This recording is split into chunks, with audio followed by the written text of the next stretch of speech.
Saudi Arabia యువరాజుతో పాటుగా పాకిస్తాన్కి సంబంధించినటువంటి ప్రధాని షాబాజ్ షరీఫ్ మీటింగ్ అవ్వడం, మా ఇద్దరితో ఒక నాటో తరహా బంధం, పాకిస్తాన్ మీద దాడి జరిగితే సౌదీ అరేబియా వస్తుంది, సౌదీ అరేబియా మీద దాడి జరిగితే పాకిస్తాన్ వస్తుందని స్టేట్మెంట్ ఇవ్వడం. నేను అప్పుడే చెప్పాను సంథింగ్ ఏదో ఉంది, ఈయన మాట్లాడాడంటే దాని వెనకాల ఏదో జిమ్మిక్కు ఉంటుందని. ఇప్పుడు తాజాగా బయటపడినటువంటి అంశం ఏంటంటే, హౌతీ తీవ్రవాదులు, హెజ్బుల్లా తీవ్రవాదులు, హమాస్ తీవ్రవాదులు, ఈ తీవ్రవాదులందరూ నడిపించేది ఇరాన్ అయితే, ఇందులో హమాస్ చాలా వరకు తుడిచిపెట్టుకుపోయింది, హెజ్బుల్లా చాలా వరకు తుడిచిపెట్టుకుపోయింది. ఇప్పటికీ కాస్త బలం ఉన్నది. హౌతీ వాళ్ళకి యెమెన్ దేశం మొత్తం దాదాపుగా వాళ్ళ చెప్పు చేతలోనే ఉంది. వాళ్ళ దగ్గర ఆయిల్ నిల్వలు ఉన్నాయి, అదే సందర్భంలో వాళ్ళకి ఆదాయ వనరులు ఉన్నాయి. అలాగే ఆ సముద్రంలో ఉన్నటువంటి ప్రాంతాలన్నింటినీ తమ గుప్పెట్లో పెట్టుకునేటటువంటి వ్యవహారంలో కూడా ఉన్నారు. ఏదైతే పనామా కెనాల్ రూట్లో నుంచి దిగ్బంధిస్తుండటం, రెడ్ సీ మీద ఆధిపత్యం చెలాయిస్తున్నాం, ఇతర యుద్ధ నౌకల్ని కావద్దు వాణిజ్య నౌకలు కూడా దెబ్బతీస్తుండటం, అమెరికాని వీళ్ళని ఇబ్బంది పెడుతూ ఉండటం చేస్తూ ఉంటారు.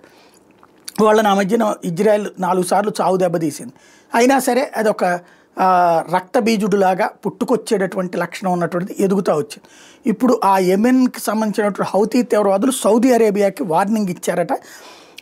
ఏదైతే సౌదీ అరేబియాకి సంబంధించి దాడి చేస్తామన్నట్టు హౌతీ ఫైటర్స్ ఏమనంటే యెమెన్ సౌదీ బోర్డర్స్ని సర్వనాశనం చేస్తామని ప్రకటించారు, అది స్వాధీనం చేసుకుంటామని ప్రకటించారు.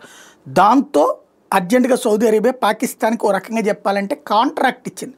పాకిస్తాన్ వాళ్ళని 25,000 మంది సైనికులు ఇప్పుడు యెమెన్ బోర్డర్కి వెళ్తారు. పాకిస్తాన్ తరపున ఇదే సౌదీ అరేబియా తరపున పాకిస్తాన్ సైన్యం యెమెన్తో యుద్ధం చేస్తుంది.